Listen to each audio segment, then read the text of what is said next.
누가 지혜로운 자인가? 라는 제목으로 말씀 전하겠습니다.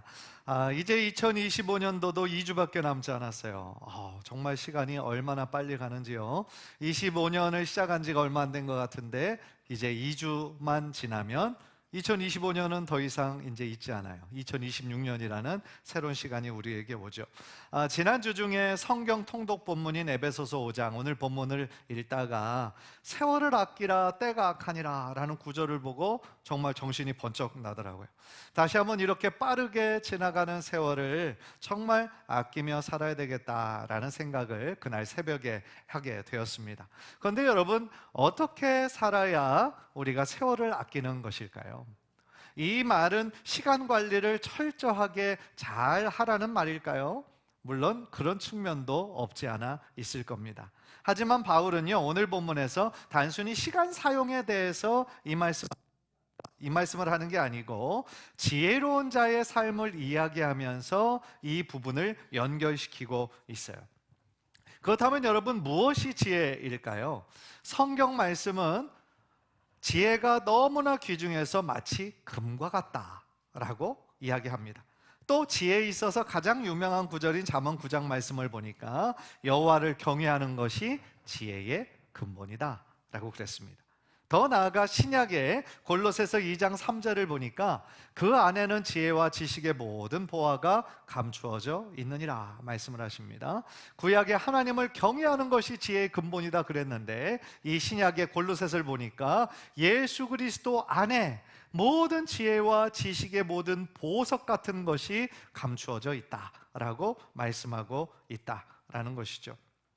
그런데 바울은요, 지혜가 무엇이라고 딱 정의하지는 않지만 지혜 없는 자와 지혜 있는 자의 삶을 대조해서 설명하고 있어요. 15절 다시 한번 볼까요? 시작. 그런즉 너희는 어떻게 행할지를 자세히 주의하여 지혜 없는 자같이 하지 말고 오직 지혜 있는 자같이 하여. 그러니까 바울이 말하는 지혜 있는 사람들은 우리가 보통 생각하는 것처럼 머리가 좋은 사람이든지 아니면은 지식이 많이 배운 사람이든지 그 사람을 의미하는 것 같지 않아요. 바울이 얘기하는 지혜 있는 자는 영적인 통찰력이 있는 사람들이에요. 영적인 통찰력이 있어서 하나님의 뜻과 하나님의 일하심을 바라볼 수 있는 사람을 의미하고 있는 것이죠.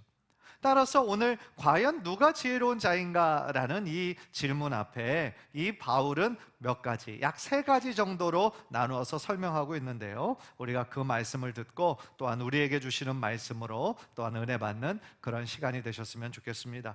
첫 번째로 이 바울은요, 시간을 선용하는 사람이 지혜로운 사람이다 라고 이야기합니다. 한번 따라해 볼까요? 시간을 선용하는 사람이 지혜로운 사람이다. 16절을 보세요. 세월을 아끼라 때가 악하니라 그랬어요.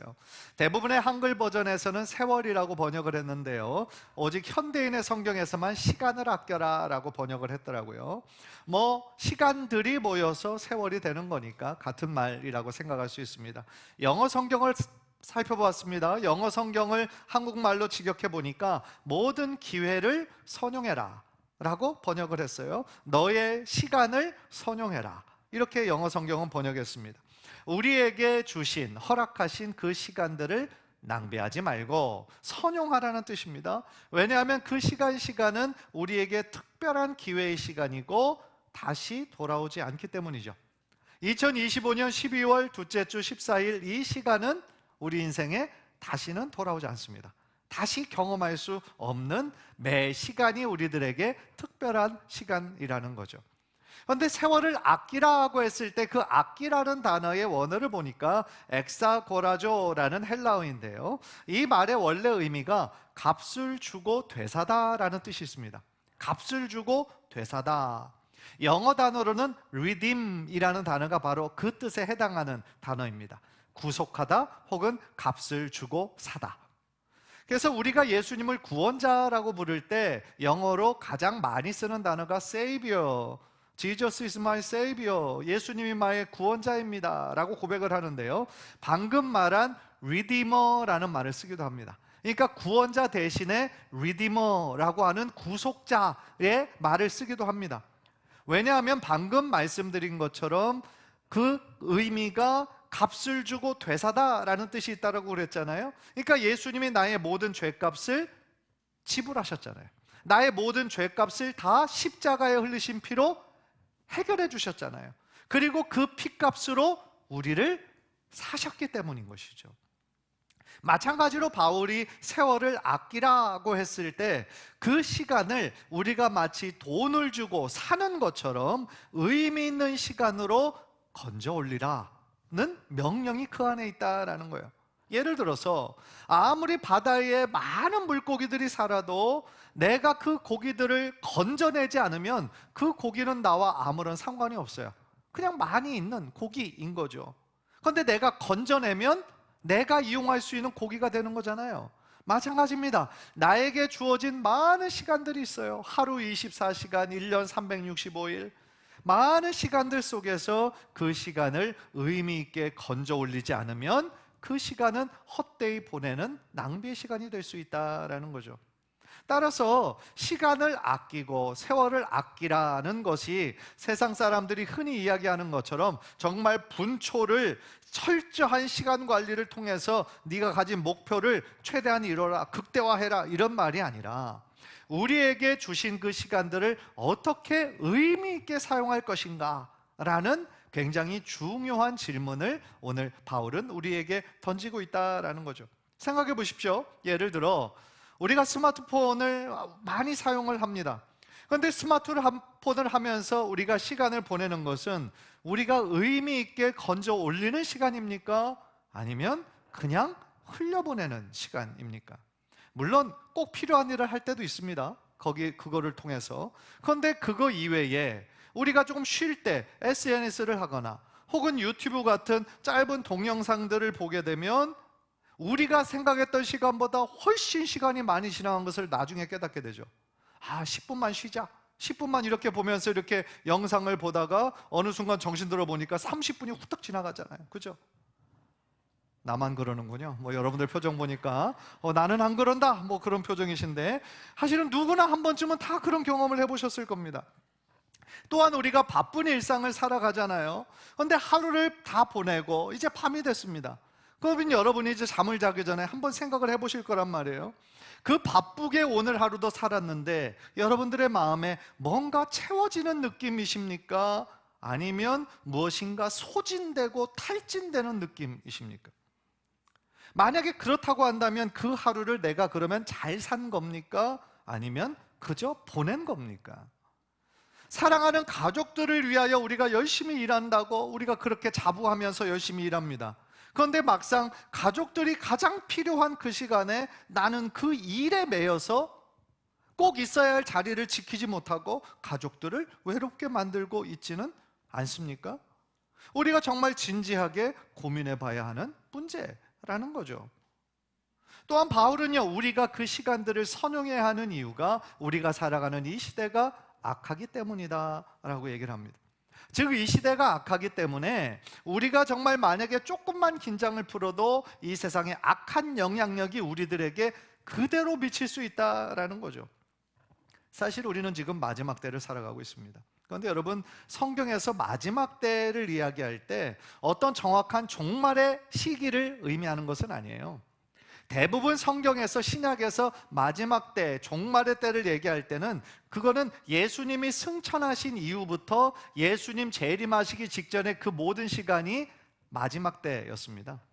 바울도 자신의 살아가는 때에 예수님 다시 오실 것으로 기대하며 살았습니다. 무슨 얘기예요? 바울의 때도 마지막 때였다라는 거죠. 그런데요, 이 디모데후서 3장 1절 4절을 보면 바울은 마지막 때에 이런 일들이 일어날 거다라고 말하고 있습니다. 제가 한번 읽을 테니까 화면을 통해 잘 보세요.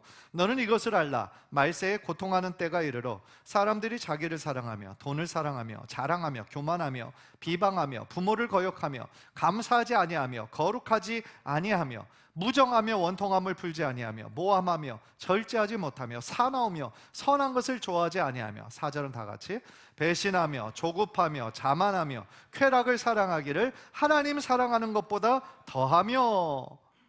읽은 것을 우리가 다 외우지는 못했다 할지라도 하나하나 따라 읽으면서 보니까 바울이 마치 지금 이 시대를 예언하는 것처럼 이 시대가 바로 그런 시대를 우리가 살아가고 있잖아요. 그런데 놀라운 거는 바울의 때도 이런 일들이 똑같이 일어나고 있었다라는 거예요. 그러니까 이런 현상들을 우리가 보면은요, 깨닫는 것이 있어요. 그게 뭐냐면 인간의 죄성이에요. 인간의 죄성은 변하지 않아요. 우리 안에 있는 죄성이요, 시간이 지난다고 없어지지 않아요. 시간이 지난다고 우리가 선하게 바뀌지 않아요. 아니, 더 악화될 뿐이에요. 죄의 특성이 있는데 그건 뭐냐면 죄는 점점 더 커지는 거예요. 죄는 커집니다. 따라서 바울의 행해지던 그 때보다 지금은 이 모든 악들이 조금 더 선명하고 교묘하게 일어나고 있다라는 거죠. 그렇기 때문에 우리는 이 악한 세상 속에서 우리에게 주신 이 시간들을 더욱더 하나님을 위하여 선용해야 된다라는 거죠. 그리고 그렇게 사는 사람이 지혜로운 사람이다 라고 바울은 이야기하는 거죠. 조금 더 한번 생각해 보기를 원하는데요, 이 시간을 창조하신 분이 누구십니까? 하나님이에요. 이 세상 모든 만물을 창조하셨잖아요. 시간도 역시 하나님이 창조하신 겁니다. 그러면 시간의 주인은 누구십니까? 하나님이세요. 하나님께서 하나님의 시간을 우리에게 빌려주신 거예요. 우리에게 허락하신 거예요. 그러면 우리에게 허락하신 이 시간을 우리가 가장 의미 있게 보내기 위해서는 어떻게 될까요? 하나님께서 이 시간을 우리에게 주신 그 의미, 하나님의 그 의도, 하나님의 뜻을 알아야 되지 않겠습니까? 왜냐하면 세상에서 우리가 아무리 열심히 살고 부지런히 산다고 하여도 하나님의 뜻에 전혀 관심이 없이 살아간다면 그 사람은 지혜롭게 살아가기 어려워요. 따라서 지혜로운 사람은요, 우리에게 주신 시간 속에서 시간을 우리가 잘 선용하여 다시 하나님께 올려드리는 사람인 거죠. 예를 들어서 하나님과의 관계에서 가장 중요한 것은 뭡니까? 기도하죠. 기도와 말씀이죠. 기도와 말씀의 시간을 우리가 언제나 의도적으로 확보해야 되는 거예요. 하루 24시간의 시간 가운데.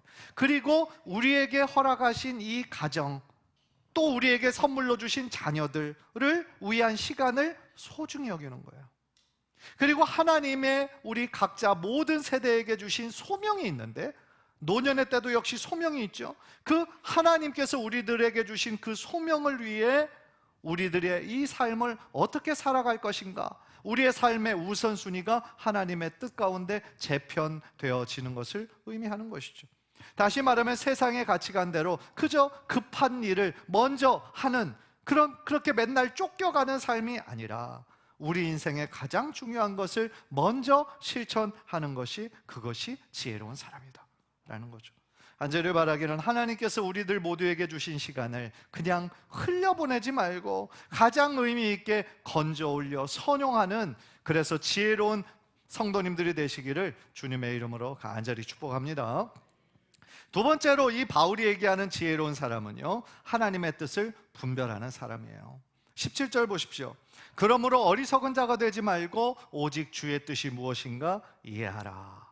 어리석은 자는요, 방금 전에 읽었던 구절에 의하면 지혜가 없는 자예요.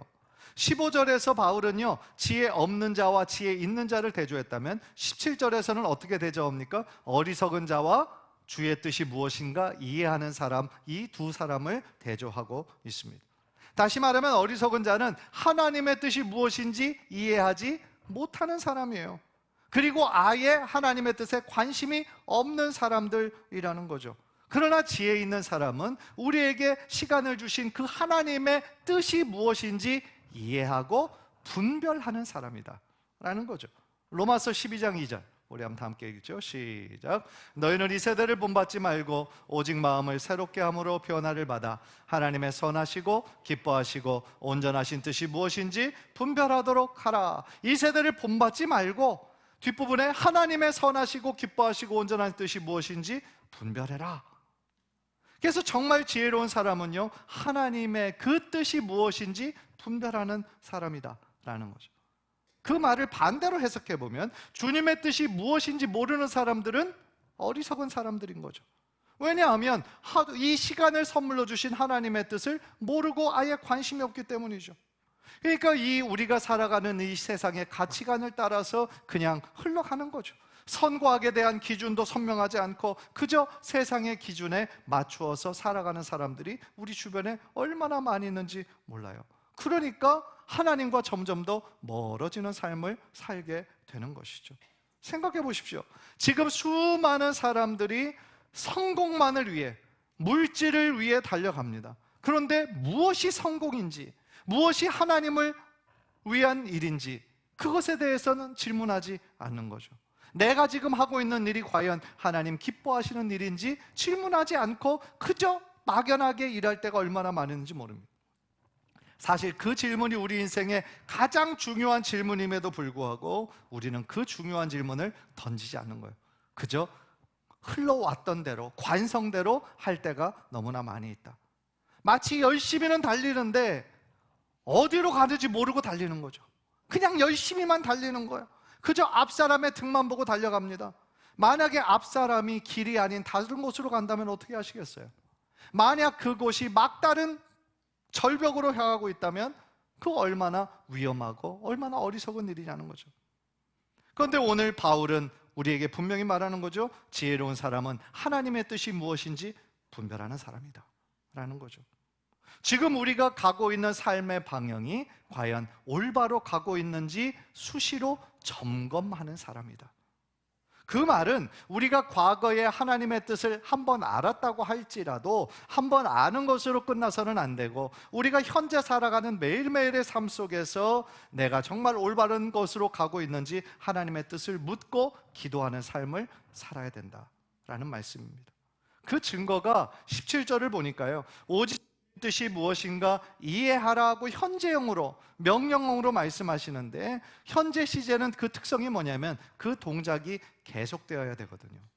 그러니까 주의 뜻이 무엇인지 알도록 지속적으로 노력하라는 뜻인 거예요. 사랑하는 성도 여러분, 우리 성도님들은 여러분을 향한 하나님의 뜻을 알고 계십니까? 사실 주님의 뜻은요, 이미 성경 속에 계시되어 있어요. 이미 성경에 우리가 알아야 될 모든 하나님의 말씀이 다 그 안에 있어요. 하나님께서는 그 말씀들을 통하여 우리들에게 말씀해 주세요. 지금도. 그리고 하나님의 뜻을 계시해 주시고요, 알려주시고 인도해 주시는 거예요. 그러니까 우리가 평상시에 하나님의 말씀을 읽고 묵상하고 또한 붙잡아야 될 이유가 바로 거기에 있다라는 거죠. 만약 내 안에 하나님의 말씀이 있다면요 어떻게 할까요? 하나님께서는 우리가 어려운 일을 당할 때, 정말 하나님의 인도하심이 필요할 때 우리가 읽고 기억했던 그 말씀을 생각나게 해주시는 거예요. 그 말씀을 생각나게 해주셔서 그 말씀을 통하여 우리의 삶을 구체적으로 인도해 주시는 거예요. 그런데 반대로 내가 묵상한 하나님의 말씀이 없습니다. 그냥 교회는 다니긴 했지만 그냥 한번 듣고 잊어버리는 거지, 그 말씀을 내가 붙잡고 있지 않았어요. 그렇다고 한다면 정말 하나님의 은혜가 필요할 때 하나님께서 하나님의 뜻을 우리에게 계시해 주시기에 사실은 제약이 따르는 거죠. 오해하지 마세요. 하나님의 능력이 없어서가 아니에요. 하나님이 그럴 능력이 없어서가 아니라 우리가 하나님의 뜻에 무지하기 때문이에요. 하나님께서 말씀하셔도 우리가 그것을 하나님의 뜻으로 깨닫지 못하기 때문에 그래요. 내 안에 하나님의 말씀이 없기 때문에, 내가 하나님의 말씀에 너무나 무지하기 때문에, 하나님께서 이미 말씀하셨어도 우리는 그거를 하나님의 말씀으로 깨닫지 못하고 흘려보내는 거죠. 이게 얼마나 안타까운 일입니까? 그런 이유에서 바울은 골로새 교인들에게 하나님을 아는 것에 제발 너희들이 잘하기를 원한다. 너희들이 신앙생활하면서 하나님의 뜻을 아는 것에 더욱더 집중하기 원한다. 그렇게 이야기했던 거예요. 골로새서 1장 9절 10절 우리 한번 다 함께 한번 읽겠습니다. 시작. 이로써 우리도 듣던 날부터 너희를 위하여 기도하기를 그치지 아니하고 구하노니 너희로 하여금 모든 신령한 지혜와 총명에 하나님의 뜻을 아는 것으로 채우게 하시고 주께 합당하게 행하여 범사에 기쁘시게 하고 모든 선한 일에 열매를 맺게 하시며 하나님을 아는 것에 자라게 하시고. 바로 전 9절 보여주세요. 얼마나 하나님을 아는 것이 중요한지 9절에서도 모든 신령한 지혜와 총명에 하나님의 뜻을 아는 것으로 너희들이 채워지기를 원한다. 10절 보세요. 10절에 모든 선한 일에 열매를 맺게 하시며 하나님을 아는 것에 자라기를 원한다. 무슨 얘기예요? 우리 신앙생활에 있어서 하나님의 뜻을 알고 분별하는 것이 너무나 중요한데 많은 사람들이 그거를 놓치고 있다라는 거죠. 저는 그런 면에서 우리 성도님들 모두가 단순히 교회를 다니는 것에만 만족하지 말고 하나님의 뜻을 우리가 잘 알고 이해하고 분별하여 하늘의 지혜로 풍성한 우리 성도님들의 삶이 되시기를 주님의 이름으로 간절히 축복합니다. 마지막으로 바울은 어떤 사람이 지혜 있는 자인가? 라는 이 질문에 성령의 충만함을 갈망하는 사람이 지혜로운 자다라고 이야기합니다. 18절을 보세요. 술 취하지 말라, 이는 방탕한 것이니 오직 성령으로 충만함을 받으라. 제가 오늘 설교의 첫 번째 포인트와 두 번째 포인트가 서로 연결되어 있다 그랬어요. 시간을 잘 선용하는 사람이 지혜로운 자인데, 어떤 사람이 시간을 잘 선용하는 자냐? 하나님의 뜻을 알아야, 시간을 주신 하나님의 뜻을 알아야 그 시간을 하나님의 뜻에 맞게 사용하는 거죠. 지혜로운 자죠. 그러니까 첫 번째, 두 번째가 연결되는 것처럼 두 번째, 세 번째 포인트도 연결이 돼요. 하나님의 뜻을 알고 분별하는 사람이 지혜로운 자인데, 어떻게 해야 우리가 하나님의 뜻을 잘 알 수 있습니까? 성령 충만하면 하나님의 뜻을 알 수가 있어요. 왜 그럴까요? 하나님의 생각과 하나님의 뜻을 가장 잘 아시는 분이 누구세요? 성령님이에요. 왜요? 성령님은 하나님의 영이시기 때문에 그래요. 그런데 하나님의 사정과 하나님의 마음을 가장 잘 아시는 성령님이 지금 어디에 계세요? 어디에 계세요? 내 안에 계시잖아요. 우리 안에 내주하고 계시잖아요. 따라서 우리에게 하나님의 뜻을 우리가 기도할 때마다 알려주시는 분이 누구세요? 성령님이세요. 따라서요, 우리가 성령 충만하도록 우리가 언제나 노력해야 된다는 거죠. 그런데 여러분, 성령 충만하다라는 것을 어떤 외적인 것으로만 우리가 자꾸 한정하고 오해하는 경향들이 있어요. 그러니까 성령 충만한 사람은 막 기도 많이 하고 막 방언하고 막 예언하고 막 기도하다가 쓰러지고 막 이런 어떤 외적인 현상들만 보고 저 사람 정말 성령 충만하구나 라고 오해하는 경향이 있는데, 사실은 물론 그런 것들이 그렇게 삶에 보여지기도 하겠지만 더 근본적인 의미가 있어요. 성령 충만하다라는 거는요, 결국은 성령님의 다스림을 받는 사람이에요. 성령님께서 내 삶의 주인이 되셔서 나의 삶을 다스리시고 나의 삶을 주관하시는, 그것을 경험하는 사람이 성령 충만한 사람이에요. 왜 제가 그런 말씀을 드리냐면, 이 구절에서 바울은 계속 제가 방금 말씀드린 것대로 다 대조를 하잖아요. 이 구절에서는 술 취한 사람과 성령으로 충만한 사람을 또 대조해서 가르치고 있잖아요. 본질적으로 완전히 다르죠. 그런데 한 가지 비슷한 점이 있어요. 그게 뭐냐면 영향력 아래 놓인다라는 거예요. 술에 취하면 어떤 영향력 아래 있냐면 술의 영향력 가운데 있는 거예요. 성령 충만하면 성령의 영향력, 성령의 지배를 받는다라는 거예요. 그런데 술에 취하면 술의 지배를 받아요. 그러면 어떻게 됩니까? 판단력이 흐려져요. 그리고 더 심하면 우리의 삶을 무너뜨리는 엄청난 실수를 범하게 돼요. 죄를 범하기도 돼요. 그런데 성령 충만은 반대죠. 우리에게 지혜를 줘요. 우리에게 절제를 줘요. 그리고 성령만이 줄 수 있는 기쁨과 거룩을 우리의 삶에 회복시켜 주시는 거예요. 너무나 다르죠. 그래서 술에 취하지 말라, 이는 방탕한 것이니, 그러니까 술에 취하면 방탕함으로 이르게 된다라는 거죠.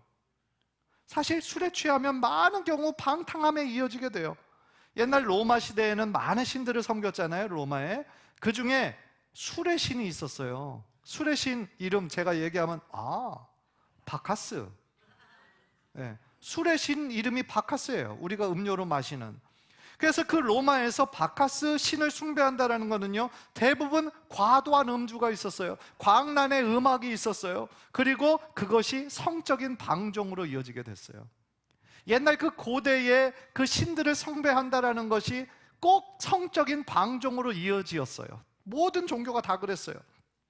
그런데 문제는 심지어 초대교회 안에서도 술을 즐겨하고 술 취하는 자들이 문제가 된 적이 있어요. 술 취하는 것이 왜 문제입니까? 술 취하는 것으로 단순히 끝나지 않아요. 술을 취하면 무절제와 방종으로 이어지기 때문에 그것이 안 좋은 거예요. 지금 뉴스를 도배하고 있는 사건, 사고를 생각해 보면 술로 인한 사건, 사고가 얼마나 많습니까? 따라서 우리 성도님들은 술에 취하는 것이 아니라 오직 성령의 충만을 받아야 될 줄 믿습니다. 성령의 다르시심을 받아야 된다는 거예요. 성령님께서 내 삶을 주관하시도록 우리의 삶을 찾고 주님께 드리고, 내가 내 삶을 붙잡고 있는 이 삶의 운전대를 내가 꼭 붙잡고 필요할 때만 성령님을 의지하는 것이 아니라 내 삶의 운전대조차 성령님께 맡기고 의탁하는 우리들의 삶을 살아야 된다라는 거죠. 그렇게 할 때, 성령 충만할 때 하나님께서는 우리에게 지혜를 주시고요, 또한 죄를 이길 수 있는 힘을 주세요. 그것이 우리의 삶의 신앙의 능력이 되는 거예요. 그리고 결과적으로 우리가 더욱더 영적으로 민감하게 하나님의 뜻을 알 수 있도록 성령님께서 도우신다라는 거예요. 사랑하는 성도 여러분, 혹시 우리가 신앙생활하면서 나의 삶에 능력이 별로 없는 이유는, 내 삶에 왜 기도의 능력이 별로 없을까? 내 삶에 왜 말씀의 능력이 나타나지 않을까? 내가 신앙생활한 지 지금 20년, 30년, 40년, 아니 태어날 때부터 교회를 다니는데 왜 내 삶에는 이 복음의 능력이 나타나지 않을까? 고민해 본 적 없으십니까? 능력 있는 삶을 살기를 원하잖아요. 우리들 모두가 다른 사람의 간증을 통해서 그냥 부럽다 정도가 아니라 나도 능력 있는 삶을 살고 싶다, 마음의 갈망함이 있으시잖아요. 그것조차 없다고 한다면 저는 그건 좀 비정상이라고 봅니다. 그런 바람이 있어야 되잖아요, 우리가. 그런데 그 능력이 없는 이유는 성령 충만하지 않기 때문인 거예요.